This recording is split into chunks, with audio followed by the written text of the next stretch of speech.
Nah, Idul Fitri itu sebetulnya nomor 2, yang Idul Adha itu nomor 1 ya.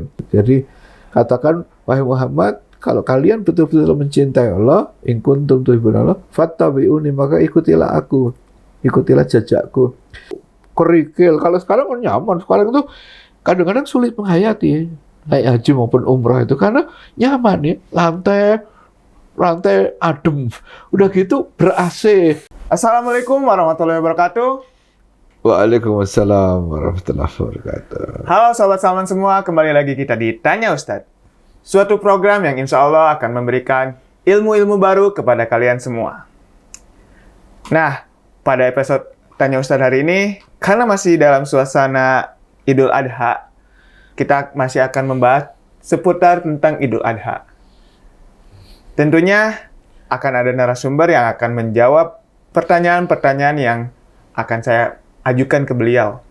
Nah, narasumbernya sudah ada di tempat, jadi kita sapa beliau. Assalamualaikum warahmatullahi wabarakatuh, Mas. Waalaikumsalam warahmatullahi wabarakatuh. Gimana, Mas, kemarin setelah Idul Adha-nya, sate-sate dan semacam? Ya, alhamdulillah. Tentu semua dalam suasana hati yang gembira dan rasa syukur luar biasa ya. Suatu peristiwa penting yang berulang setiap tahun. Keramaian Idul Adha itu kurang lebih sama ya, Mas, seperti Idul Fitri gitu kan, jadi pada kumpul bareng gitu. Dari sisi persaudaraan, kekeluargaan, keguyuban, itu betul. Tapi dari sisi skala prioritas sebetulnya hari raya terbesar dalam Islam itu tetap Idul Adha. Idul Fitri yang kedua, nanti hari raya Jumat yang ketiga. Itu dapat dikatakan sudah ijma ya. Tentu banyak dalil yang bisa. Jadi ada skala prioritas, walaupun kita di Indonesia kelihatannya agak terbalik ya. Maksudnya fenomena mudik rame-rame ke kampung halaman itu yang paling dahsyat di Idul Fitri. Idul Adha betul kita syukuri, tapi tidak sampai mudik massal gitu ya. Tapi sebetulnya nilai prioritasnya itu Idul Adha lebih besar dibanding Idul Fitri gitu. Oh ya, berarti ya sedikit masuk ke pertanyaan yang pertama tentang, kan emang di agama Islam ada hari-hari raya gitu kan. Iya, nah, tiga itu tadi. Ya, 3 tadi. Nah, tadi mungkin bisa dijelaskan lebih rinci ya bagaimana kedudukan dari posisi hari raya Idul Adha di agama Islam gitu. Iya, itu tadi. Jadi itu artinya siklus atau putaran atau ulangan. Jadi sesuatu yang berulang. Nah, dalam hal Idul Adha dan Idul Fitri tentu berulang 1 tahun Komariah atau 1 tahun Hijriyah, yaitu berarti 354 hari. Setiap 354 hari berulang itu.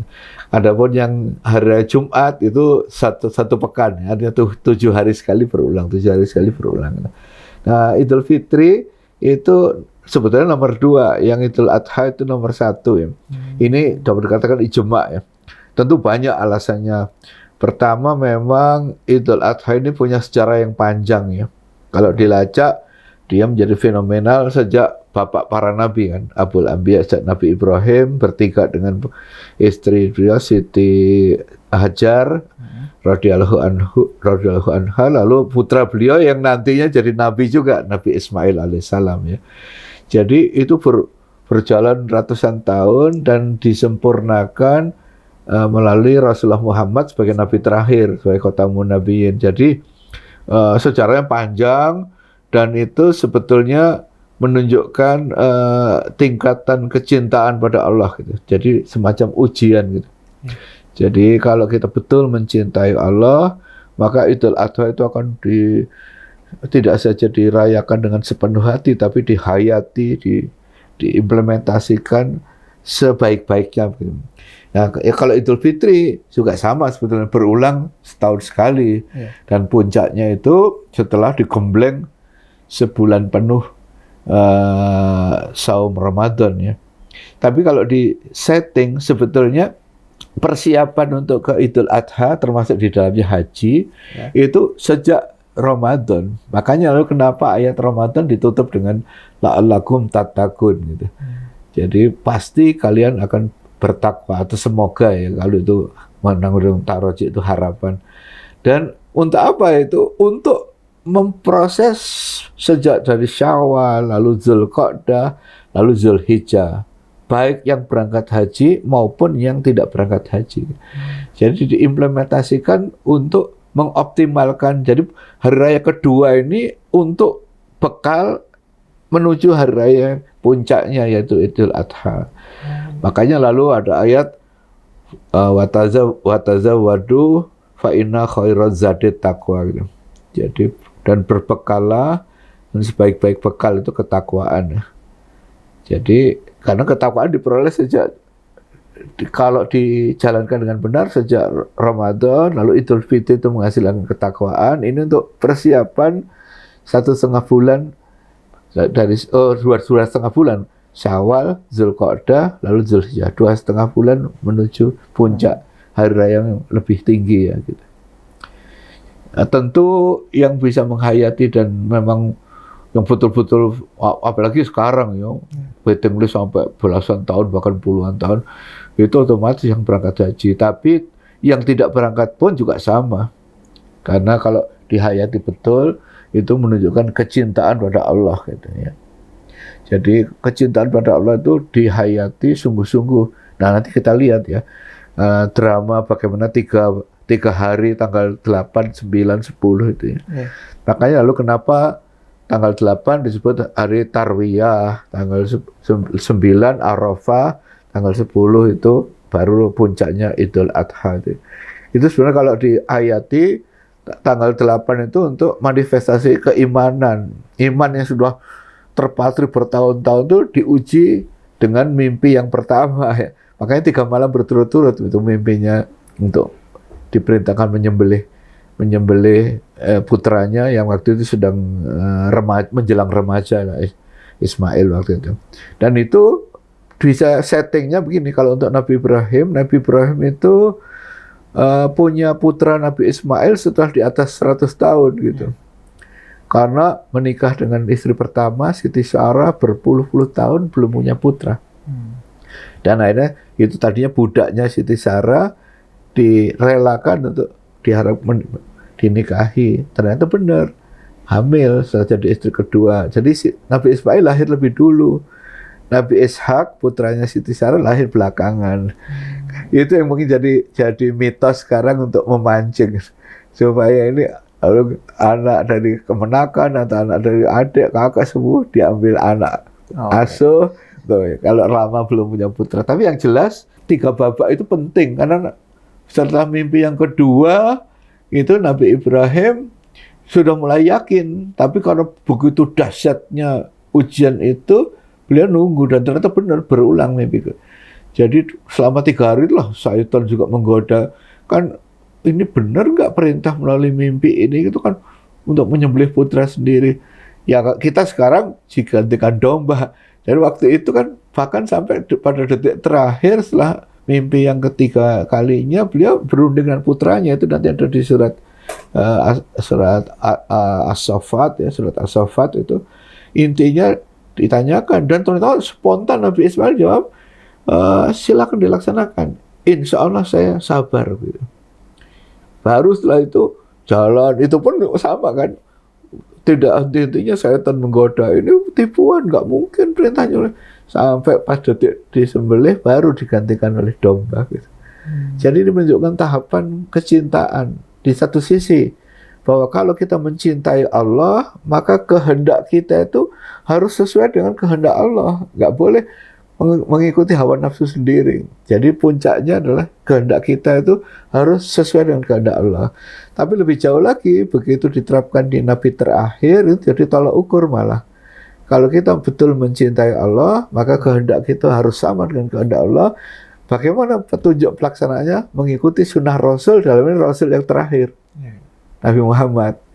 Jadi makanya lalu Ali Imran ayat 31 itu qul in kuntum tuhibbunallah fattabi'uni yuhibbukumullah wa yaghfir lakum dzunubakum. Jadi katakan, wahai Muhammad, kalau kalian betul-betul mencintai Allah, in kuntum tuhibbunallah fattabi'uni, maka ikutilah aku, ikutilah jejakku. Baru nanti yuhibbukumullah wa yaghfir lakum dzunubakum. Jadi Allah akan mengampuni kalian semua dan Allah akan mencintai kalian semua dan akan mengampuni semua dosa kalian ya. Yuhibbukumullah, ya, Allah akan niscaya Allah akan mencintai kalian semua, wa yaghfir lakum dzunubakum, dan Dia akan mengampuni semua dosa kalian. Jadi ini ujian 3 tahap.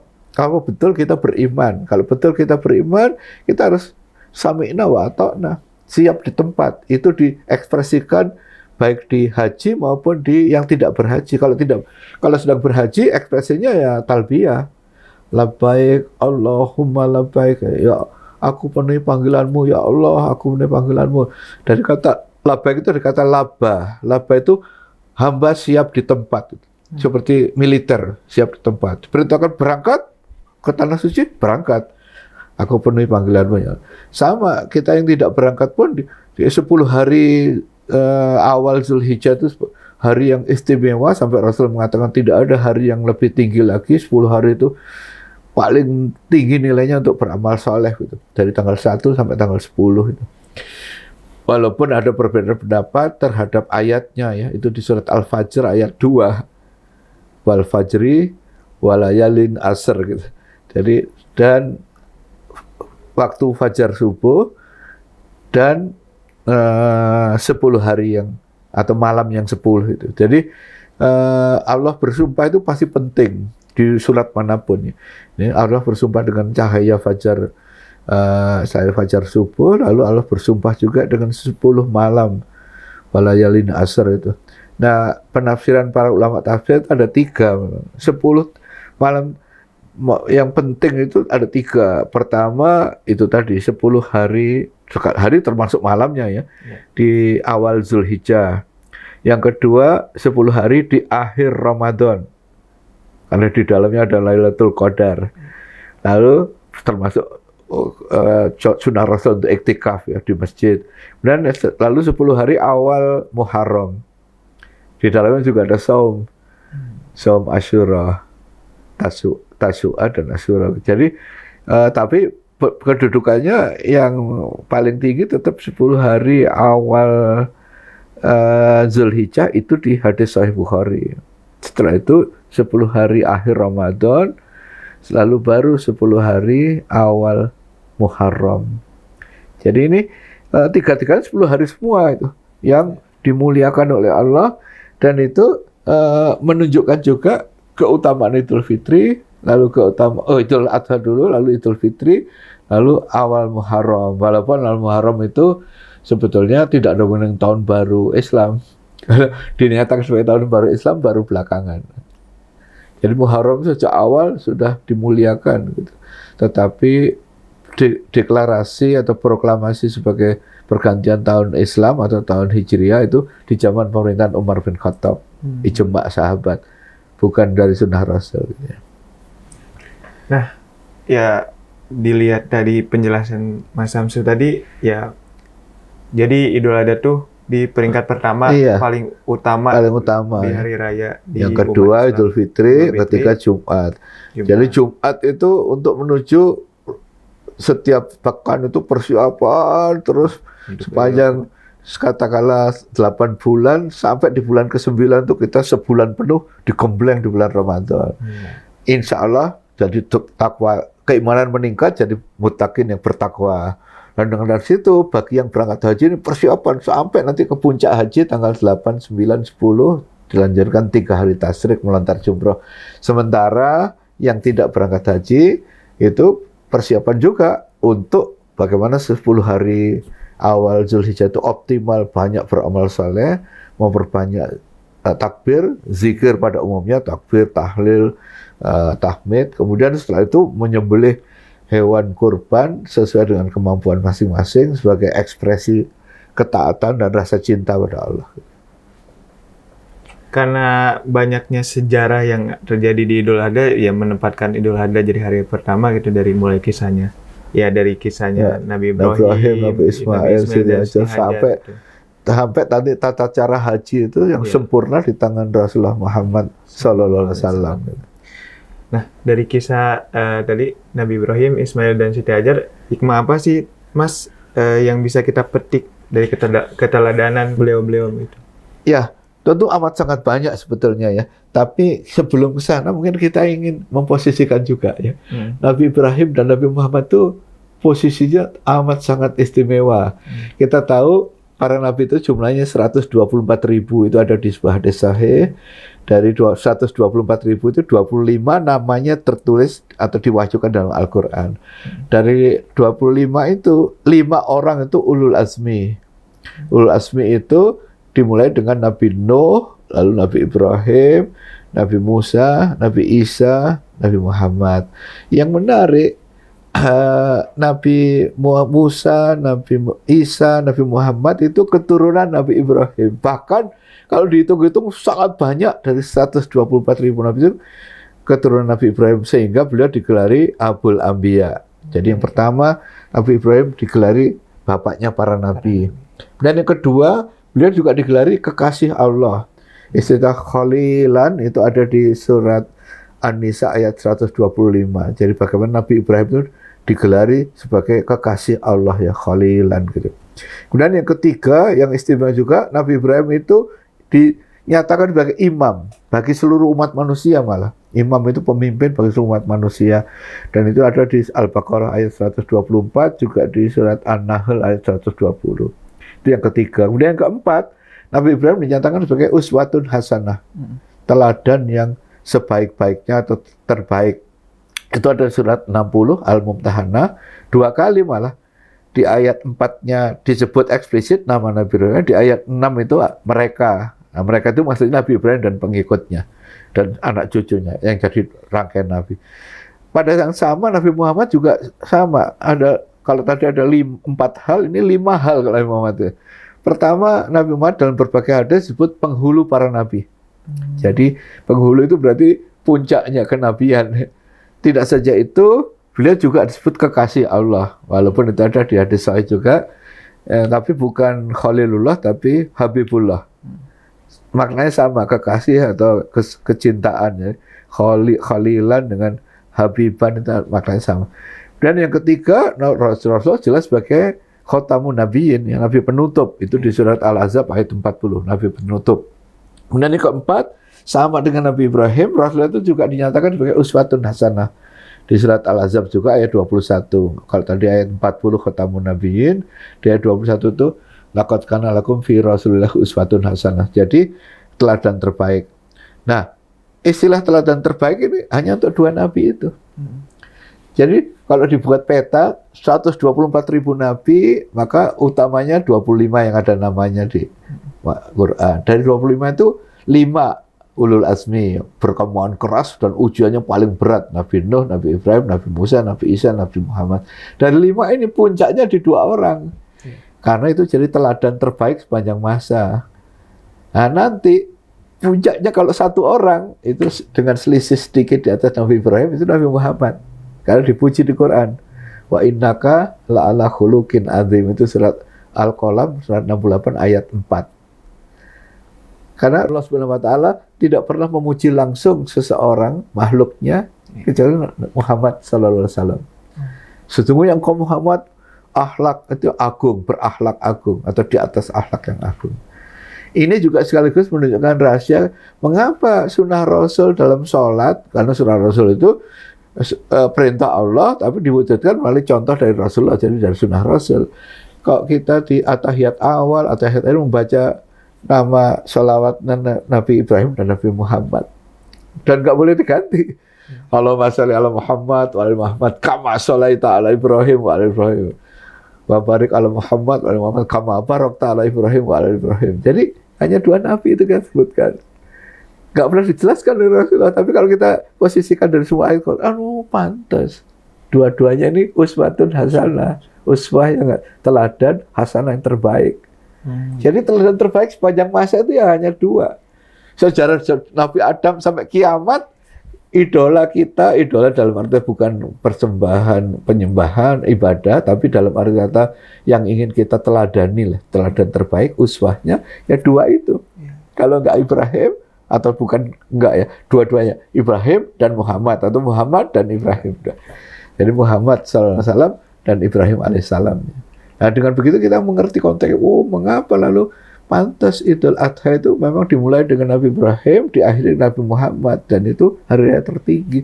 Karena dua orang inilah yang jadi uswah hasanah, teladan terbaik. Dan istilah itu hanya dipakai untuk dua nabi itu.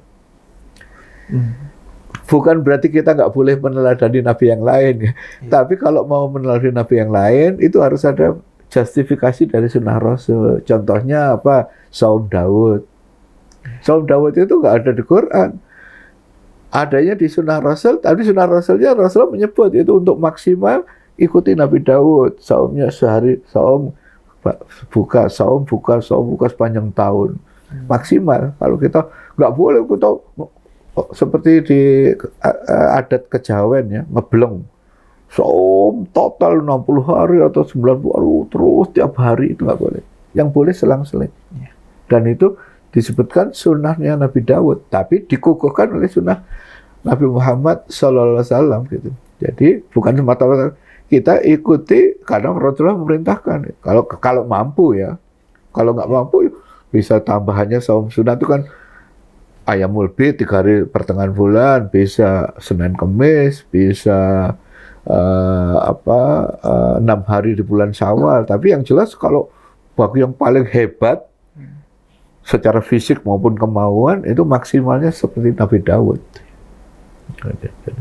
Dengan begitu kita bisa memposisikan. Nah setelah itu baru kita, nah untuk keteladanan tentu saja memang banyak yang bisa diteladani, tapi secara umum kita kalau Nabi Ibrahim itu pertama ya yang paling fenomenal, beliau itu hanif, cenderung pada kebenaran, makanya mencari kebenaran. Dan jadi Abul Anbiya itu kan udah bertahun-tahun mencari kebenaran.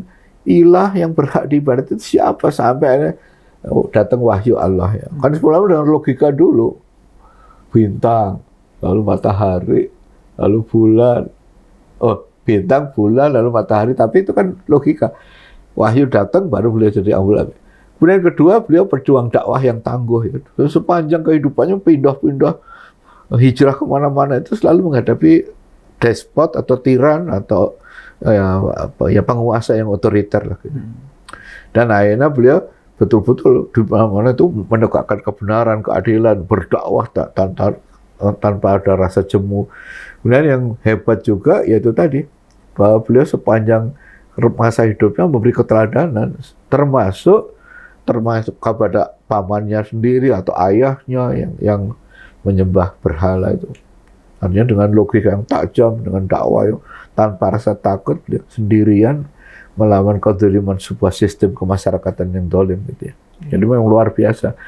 Kalau Ismail ya yang harus disebut satu kata tadi, bagaimana perintah yang seolah-olah dalam bentuk suprarasional, kurang masuk akal, tapi karena yakin itu perintah itu datang pada bapaknya yang Nabi besar ini, dia yakin silakan laksanakan.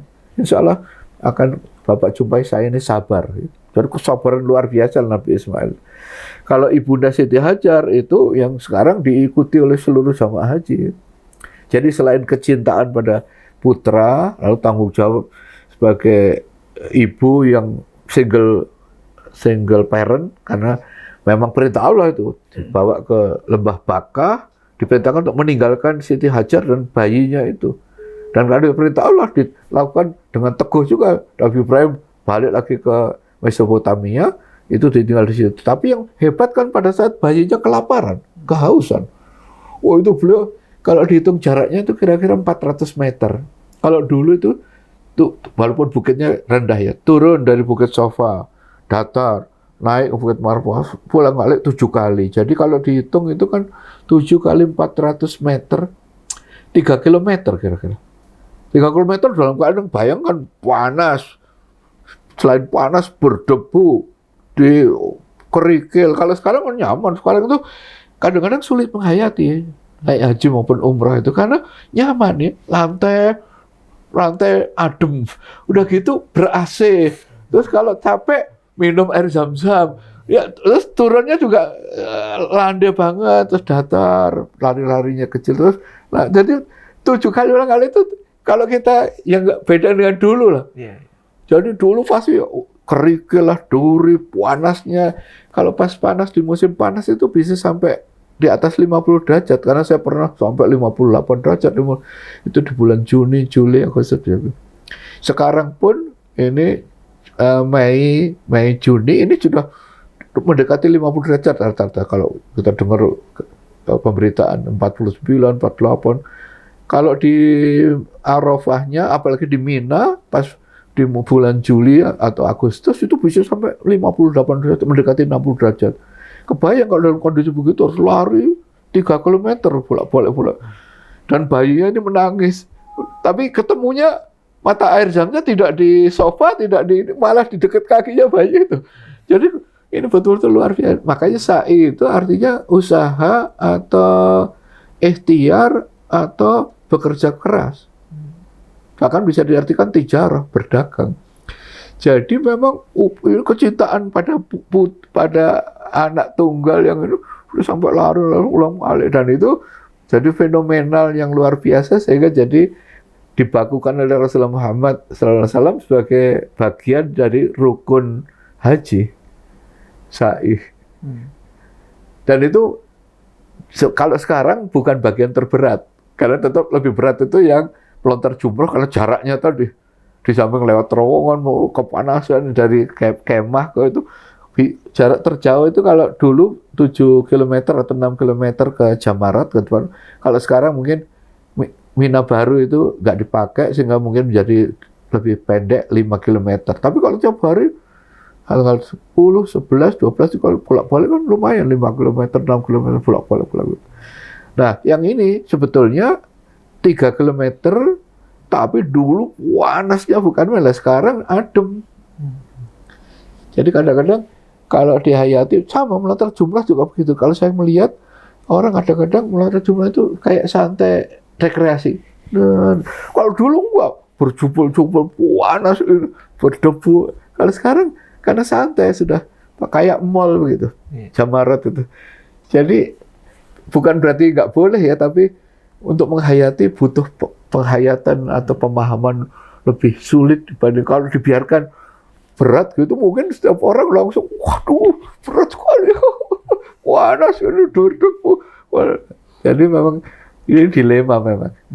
Fasilitas makin enak, makin nyaman, tapi untuk menghayati lebih sulit akhirnya. Gitu. Masya Allah. Jadi dari yang Mas Hamzul ceritain ya, dibeberin dari karakternya Nabi Ibrahim, Nabi Ismail, dan Siti Hajar itu. Beliau memiliki karakter dan adab yang mungkin bagus. Karakter gitu. Kalau mau singkat, karakter keluarga sakinah. Gitu. Maksudnya bagaimana bapak atau suami ini bertanggung jawab penuh, sepenuhnya dalam mencari nafkah, mengayomi, mencintai, mendidik istri dan anak-anak. Istri sebagai Perdana Menteri di rumah, sekaligus Menteri Keuangan itu sangat amanat, mencintai putra-putrinya juga, mendidik dengan baik dan bertanggung jawab, menjaga kehormatan. Anak itu sangat mencintai bapak ibunya, hormat, berbakti pada keduanya, birrul walidain. Itu tergambarkan di karakter-karakter tadi gitu. Jadi kalau kita ingin membentuk keluarga sakinah, ya modelnya keluarga Nabi Ibrahim, Siti Hajar dan Nabi Ismail alaihissalam ini. Walaupun tentu orang bisa mengatakan, oh Nabi Muhammad dengan Siti Khadijah, iya itu pasti ada hadisnya juga. Tapi maksudnya modelnya banyak. Bahkan juga orang bisa nyebut putri Rasulullah juga. Keluarga Ali dengan Siti Fatimah radhiyallahu anha ini. Jadi maksud saya bukan model tunggal. Kalau kita berumah tangga, oh modelnya bisa Nabi Ibrahim, Siti Hajar dengan Nabi Ismail. Bisa Nabi Muhammad dengan Siti Khadijah. Tentu dan putra-putrinya, termasuk putrinya Siti Fatimah. Lalu Siti Fatimah dengan Ali sebagai menantu dengan Hasan dan Husain. Jadi dan itu masuk akal. Makanya lalu kenapa wanita pembuka ahli surga sebenarnya ada satu lagi, yaitu ibunya Nabi Isa. Tapi kita nggak tahu ibu Nabi Isa itu, yang jelas melahirkan Nabi Isa dulu baru menikah dengan Yusuf. Jadi untuk model keluarga sakinah, mungkin untuk model relasi parenting ibu dan anak bisa Siti Maryam dengan Nabi Isa. Tapi kan waktu itu ujian dari Allah justru itu, nggak punya suami. Belakangan baru nikah dengan Yusuf. Jadi Yusuf bukan bapak kandungnya Nabi Isa. Makanya di Quran pun disebut Isa ibnu Maryam. Jadi nasabnya ke ibu Nabi Isa itu, bukan ke bapak. Ini mukjizat ya. Nah, Mas, dari semua kisah-kisah para nabi itu, pelajaran apa yang amat relevan untuk pembinaan adab dan karakter bagi umat muslim dan muslimah? Iya, sebenarnya kalau puncaknya tetap itu tadi rangkaian Tarwiyah, Arafah, dan Idul Adha ya. Atau kalau dari sisi karakter itu berarti keimanan yang teguh, lalu berpuncak pada mengenal Allah, ya. Jadi ma'rifatullah itu mengenali Allah. Setelah itu puncaknya mencintai Allah. Makanya lalu kalau peribahasa sehari-hari kan dikata kenal atau maka tak sayang, atau pokoknya walaupun di tasawuf ada perbedaan pendapat, tapi yang lebih masuk akal itu makrifat dulu baru mahabbah gitu. Jadi mahabbah itu puncaknya. Jadi puncak kehidupan seorang muslim itu mencintai Allah. Artinya jalur kehidupan kita itu memperoleh hidayah taufik untuk beriman kepada Allah, amantu billah, aku beriman kepada Allah. Setelah itu mengenali Allah itu seperti apa? Itu metodenya bisa dengan sifat 20, atau sifat 13, atau dengan al-asmaul husna ya. Jadi tauhid rububiyah, tauhid uluhiyah, lalu tauhid asma dan sifat. Bisa juga dengan berbagai atau mengkaji ayat Al-Qur'an yang menggambarkan kekuasaan Allah. Itu soal metode saja, tapi intinya setelah mengenali Allah betul-betul, maka otomatis akan muncul kecintaan pada Allah. Jadi 3 level itu iman, ma'rifatullah, lalu mahabbatullah, itu satu standar yang tegas dalam sistem Islam gitu. Kalau ayatnya malah di Al-Baqarah ayat 165 itu di tengah ayat itu ada ungkapan walladzina amanu asaddu hubbalillah. Jadi kepastian kalau kita beriman betul ya. Adapun orang yang beriman itu amat sangat besar kecintaannya pada Allah. Asyaddu itu sangat hebat, sangat dahsyat, sangat besar gitu. Asyaddu hubbalillah. Jadi orang beriman itu pasti amat sangat besar kecintaan pada Allah. Tapi di tengah-tengah itu ada mediasi atau mediator, makrifat dulu. Beriman, lalu makrifat, lalu mahabbah. Jadi ini tanggal 8, ini tanggal 9, ini tanggal 10. Jadi 3 hari itu model dari puncak keislaman sebetulnya. Artinya kalau seseorang tidak memiliki indikasi kecintaan pada Allah, berarti kita boleh meragukan, Anda ini sebetulnya kenal nggak pada Allah? Bahkan Anda ini beriman pada Allah atau enggak gitu. Bisa dipertanyakan, termasuk mempertanyakan diri sendiri. Jadi kalau betul keimanan seorang muslim itu pasti sampai tingkatan mencintai Allah. Dan wujud mencintai Allah menurut Ali Imran ayat 31 mengikuti sunnah Rasul. Rasul di situ maksudnya Rasulullah Muhammad sallallahu alaihi wasallam. Jadi akhirnya potret kita tetap berangkat dari Nabi Ibrahim, Nabi Ismail sampai nanti puncaknya di Rasulullah Muhammad. Tentu karakter-karakter yang bisa digali banyak, mulai dari mencari kebenaran, menegakkan keadilan, ketaatan mutlak pada Allah, ketabahan dan kesabaran, lalu kecintaan pada Allah sebagai puncak. Di luar itu mungkin pengorbanan, karena mencintai Allah pasti bersedia berkorban. Walaupun berkorban dari bahasa Arab itu korban itu artinya taqarrub, mendekatkan diri pada Allah. Tapi kebetulan di bahasa Indonesia ada makna lain yang sudah baku, yaitu berkorban. Kan berkorban itu kadang-kadang jadi ujian kecintaan. Kalau kita betul mencintai negara Republik Indonesia, bersedia nggak kita mempertahankan kemerdekaan melawan Belanda, melawan penjajah Inggris dulu, dengan kalau perlu seperti 10 November berkorban jiwa dan raga. Dan itu dengan Allahu Akbar. Kakeknya Gus Dur, pendiri NU kan, Syekh Hasyim Asy'ari, itu resolusi jihad itu dengan Allahu Akbar. Para santri itu berangkat ke bambu runcing, Allahu Akbar. Sebagian wafat mati syahid. Artinya tidak punya rasa takut menghadapi tank hanya dengan bambu runcing. Tapi intinya adalah kalau menghayati betul-betul keimanan pada Allah, maka dia pasti mencintai Allah. Kalau mencintai Allah, dia bersedia berkorban dalam rangka meninggikan syiar Allah dan Rasulnya, atau Allah dan wahyunya lah, Al-Quran. Tadi sudah bahas tentang kisah Nabi Ibrahim, karakter dan semacamnya. Kembali ini Mas ke Idul Adha sebagai suatu hari raya yang terbesar di agama Islam, tentunya mempunyai dampak kan dan manfaat. Apa saja sih dampak dan manfaat Idul Adha gitu bagi pengembangan di muamalat misalnya di Islam? Iya, sebetulnya muamalat itu kan maknanya hubungan antar manusia ya. Jadi selain hablum minallah ada hablum minan nas. Tapi secara khusus istilah muamalat itu bisa dimaknakan ekonomi. Karena hubungan antar manusia itu bisa politik, bisa budaya, tapi makna khusus muamalat Islam itu sebenarnya transaksi atau investasi ekonomi. Nah, oleh karena itu kita bisa melihat dua hal. Pertama, jenisnya dulu, setelah itu akad-akad yang bisa dipakai atau dikembangkan. Kalau jenisnya luar biasa, sejak zaman 15 abad yang lalu sampai sekarang, bahkan makin lama makin, karena rangkaian Idul Adha itu kan dari hulu sampai ke hilir itu semua kegiatan perekonomian sebetulnya.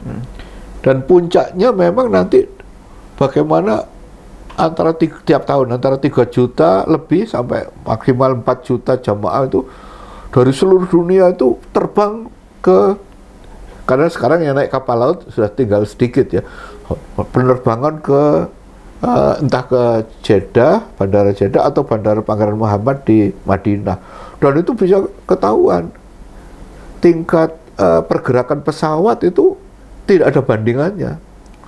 Bahkan kenapa Indonesia sampai harus 40 hari, Malaysia malah lebih panjang lagi, itu karena itu tadi.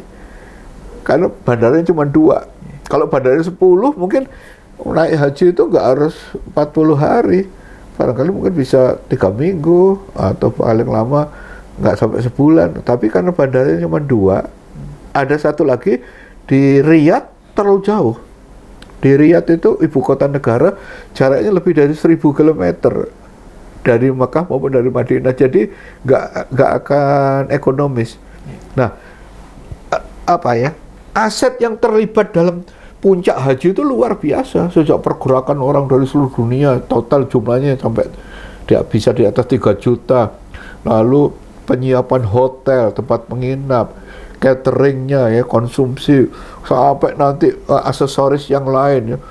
Itu kalau dihitung bisa mungkin triliunan, ribuan triliun dolar atau real Saudi yang tidak tersusul atau dihitung. Kalau dihitung ketemu angka tak terhingga. Jadi itu menggerakkan roda perekonomian. Makanya lalu betul-betul itu puncak kegiatan massal yang tidak ada bandingannya. Misalnya Olimpiade mungkin pertama nggak sampai atlet dan official itu sampai 4 juta, paling 1 juta pun mungkin belum tentu. Kalau ada Olimpiade ya, Asian Games juga, lalu juga terpencar. Maksudnya event tempatnya terpencar-pencar kan. Misalnya kalau di Tokyo nggak semua di kota, di luar kota itu mendayung. Sama di Indonesia ada di Jakarta, di Bogor, di mana pacuan kudanya nanti di Pulau Mas terpisah. Nah kalau haji enggak, betul-betul pergerakannya itu dari Mekah ke Mina, Mina ke Arafah, Arafah Musdalifah, ke Mina lagi, berputar situ aja 3 juta lebih itu. Nah itu luar biasa. Luar biasa dari manajemen, luar biasa dari pengaturan, luar biasa dari kedisiplinan sampai ke penyediaan makan, minum. Jadi itu luar biasa lah haji itu. Nah, di luar itu sama sebetulnya. Idul Adha dalam arti kata berkorban, Idul Kurban itu menyebar di seluruh negeri kaum muslimin sebetulnya. Dan itu kita sulit pasti menghitung berapa sebetulnya onta yang disembelih, sapi atau kerbau disembelih, kambing atau domba itu kan bahkan sejak awal dibibitkan sejak kecil sampai jadi dewasa, layak disembelih, dirawat, peternakan yang terlibat, peternaknya, transportasinya, juru sembelih yang halal, itu pergerakan yang luar biasa dan melibatkan jutaan orang, bahkan ratusan juta di seluruh dunia dengan aset yang bergerak lalu berpindah tempat, segala macam transaksi itu sulit untuk dihitung. Jadi betul-betul menggerakkan roda perekonomian sekurang-kurangnya negeri-negeri kaum muslimin. Tapi kadang-kadang kalau kita jeli, tidak hanya itu. Negeri yang katakanlah banyak kafirnya pun akan terlibat menikmati. Malah kadang-kadang kita kalah jeli. Misalnya begini ya, kalau produk yang beredar di Makkah Madinah selama musim haji, bahkan di luar musim haji juga, waktu umrah ya. Kalau di musim haji, kalau nggak labelnya Cina atau Pakistan, India Pakistan atau Turki yang paling banyak. Tapi yang paling banyak Cina. Kalau Turki, India Pakistan itu Indianya banyak non-muslimnya atau kafirnya ya. Pakistan hampir semua muslim. Tapi produknya kalau Turki misalnya kebanyakan itu sajadah atau karpet gitu. Begitu juga India Pakistan ya, baju. Tapi kalau Cina segala macam. Maksudnya mendominasi ya.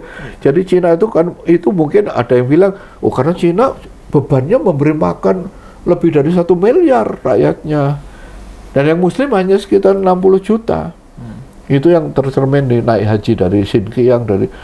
Nah, kemudian beban itu menyebabkan mereka jeli mencari peluang. Jadi kalau kita lihat mau belanja, mau di Mekah, di Madinah, sampai di Jeddah, bahkan sampai kadang-kadang waktu di Mina itu produk elektronik, produk pakaian, makanan, sampai makanan termasuk buah-buahan itu buatan, bukan buatan ya, made in China kalau itu produk produk manufaktur. Tapi kalau buah hasil pertanian di China, nggak apel, nggak pisang, nggak buah naga, nggak apa, itu dari Cina yang terbanyak maksudnya ya. Bukan berarti dari Indonesia, dari Malaysia, dari Brunei, dari Bangladesh nggak ada, tapi kan kita misalnya apel batu yang beda dengan apel dari Cina, tapi nggak ada, maksudnya nggak ada. Apel batu itu hijau, tidak kuning, tidak merah, dan rasanya beda, tapi nggak beredar di Madinah. Padahal, jadi maksud saya kita yang negeri kaum muslimin kadang kurang jeli melihat peluang ekonomi, malah Cina yang banyak memanfaatkan gitu. Bukan berarti nggak boleh, karena jual beli dengan orang kafir itu boleh, tapi sayang aja gitu. Potensi ekonomi yang begitu besar, perpindahan harta, uang maupun barang maupun jasa, tapi yang mendapat keuntungan selain kita justru non muslim itu hampir 1 miliar, yang lebih dari 1 miliar malah yang kafir, baik kafir komunis maupun kafir animasi di Cina, itu memperoleh manfaat ekonomis. Itu yang saya, itu baru dari segi jenisnya ya. Kalau dari segi akad, itu hampir semua akad terpakai, mulai dari katakanlah akad jual beli, tijarah, perdagangan, baik pertukaran maupun penggabungan. Kalau pertukaran ya barang dengan uang, barang dengan jasa, baik yang cash maupun yang tunda. Kalau tunda itu yang hotel itu banyak yang ditunda, kan jasa ya. Kalau kita ngelola haji atau ngelola umroh, itu pasti pesen 4 bulan sebelumnya, setengah tahun sebelumnya. Kalau dadakan setengah bulan, oh nggak kebagian, nanti jamaah kita terlantar. Jadi berarti itu salam kan, jadi pesen duluan. Bahkan mungkin uang muka juga. Setelah itu nanti dilunasi. Jadi pesan itu juga, saya nggak tahu ya kalau biro haji dan umroh mungkin 6 bulan, 7 bulan sebelum itu pesen gitu. Bahkan ada setahun sebelumnya. Jadi berarti akad tunda ya. Tapi yang cash juga ada, ke catering, ke konsumsi. Nah begitu juga yang akad yang lain, pertukaran uang dengan uang, itu jelas. Karena orang berangkat ke baik itu umroh maupun haji, itu bawanya yen, ringgit Malaysia, rupiah, nukernya bisa di sini, bisa di sana, yang paling banyak di sana. Kita butuh real Saudi. Bahkan saya punya pengalaman di pedagang tertentu, rupiah itu nggak dihargai. Hanya mau nerima dolar sama real Saudi. Saya pernah ngalamin gitu. Waduh, padahal sedang haus-hausnya jual jus gitu, ada pakai bawa 100.000 rupiah. 1 rupiah itu kalau 1 real Saudi 4.000 aja, itu kan berarti 25 real. Itu ditolak. Padahal ada jus 5 real, ada 10 real dulu. Ditolak. Oh ya lah, dia maunya dolar atau real Saudi. Waduh, uang rupiah ditolak. Tapi maksud saya, kegiatan sorof, money changer itu pulangnya besar-besaran. Begitu juga akad penggabungan itu penyertaan modal ya. Kan travel haji, travel umroh maupun peternakan domba, peternakan sapi, itu kadang-kadang tidak hanya milik satu orang. Sedangkan sapinya sampai ratusan ekor milik 30 orang pemegang sahamnya. Berarti penggabungan. Wah, beda-beda, yang ini mungkin modal 100 juta, ini 300 juta, ini pokoknya sampai 1 miliar, jadilah peternakan sapi 800 ekor gitu. Nanti panennya waktu menjelang Idul Adha gitu.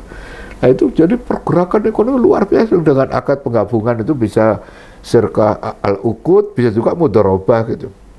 Belum lagi yang akadnya baik itu yang maksudnya tabaruk ya, kebajikan, entah itu yang jelas status hewan kurban sendiri itu kebajikan kan, masuk di tabaruk. Jadi kita belinya dari supplier, tapi nanti disembelih dibagikan kan, paling nggak 2/3, sepertiga kalau Pak Maksi diambil maksimal sepertiga untuk mudhohi, 2/3-nya dibagikan pada tetangga, pada kolega, pada yang miskin maupun kaya boleh menerima uang, menerima daging kurban. Jadi ini akad, hampir semua akad yang di perdagangan maupun kebajikan dipakai.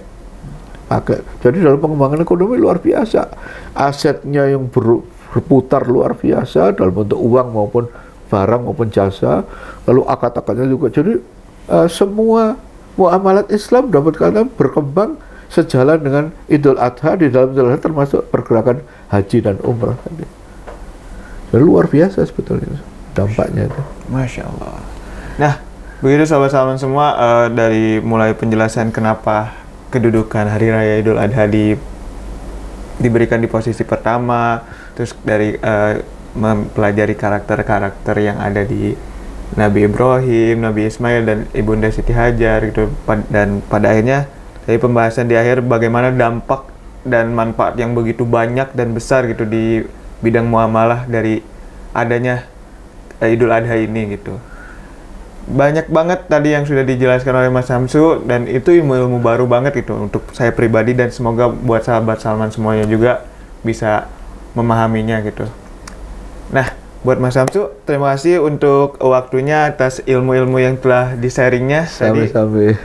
Banyak banget, dan itu alhamdulillah ilmu baru banget gitu buat saya pribadi gitu. Untuk sahabat Salman semua, semoga bisa memahami ilmu-ilmu tadi, dan jangan lupa share, like, dan subscribe. Terima kasih sudah menonton Tanya Ustadz hari ini. Wassalamualaikum warahmatullahi wabarakatuh. Waalaikumsalam warahmatullahi wabarakatuh.